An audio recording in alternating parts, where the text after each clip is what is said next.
Hello friends, welcome to రుచి వంటిల్లు. ఈరోజు మనం పెరుగు పునుగులు చాలా టేస్టీగా 10 నిమిషాల్లో ఎలా తయారు చేసుకోవాలో చూద్దాము. ఈ పెరుగు పునుగుల్ని మనం అప్పటికప్పుడు చాలా సింపుల్గా ప్రిపేర్ చేసుకోవచ్చు. ఏ చట్నీతో తిన్నా ఈ పునుగుల టేస్ట్ చాలా బాగుంటాయి. చేసుకోవటం కూడా చాలా ఈజీ. సో లేట్ చేయకుండా వీడియోలోకి వెళ్ళిపోదాం.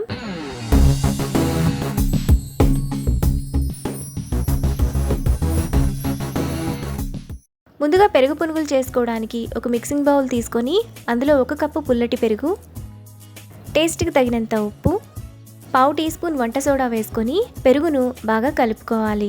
ఈ పునుగులు చేసుకోవడానికి పెరుగు చాలా పుల్లగా ఉండాలి. పెరుగు పుల్లగా ఉంటేనే ఈ పునుగుల టేస్ట్ బాగుంటాయి. పెరుగును ఈ విధంగా కలుపుకున్న తర్వాత 1 కప్పు మైదా, 1 కప్పు బియ్యం పిండి, అర టీ స్పూన్ జీలకర్ర వేసుకొని పెరుగులో పిండంతా కలిసేలా బాగా కలుపుకోవాలి.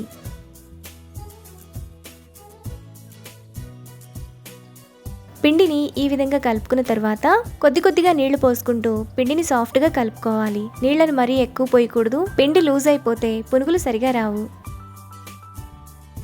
పిండిని ఇక్కడ చూపిస్తున్నట్టు ఈ విధంగా బాగా కలుపుకొని 10 నిమిషాల పాటు పక్కన పెట్టుకోవాలి. మనకి నూనె కాగే లోపల ఈ పిండి నానితే సరిపోతుంది.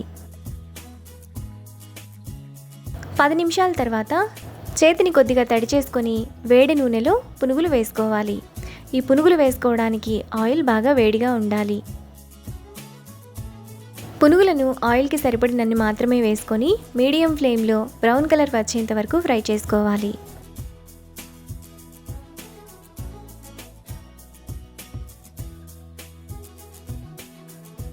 పునుగులు ఈ విధంగా బ్రౌన్ కలర్ రాగానే వాటిని ప్లేట్లోకి తీసుకొని పక్కన పెట్టుకోవాలి. మిగతా పిండిని కూడా సేమ్ ప్రాసెస్లో పునుగులు వేసుకొని ప్లేట్లోకి తీసుకోవాలి.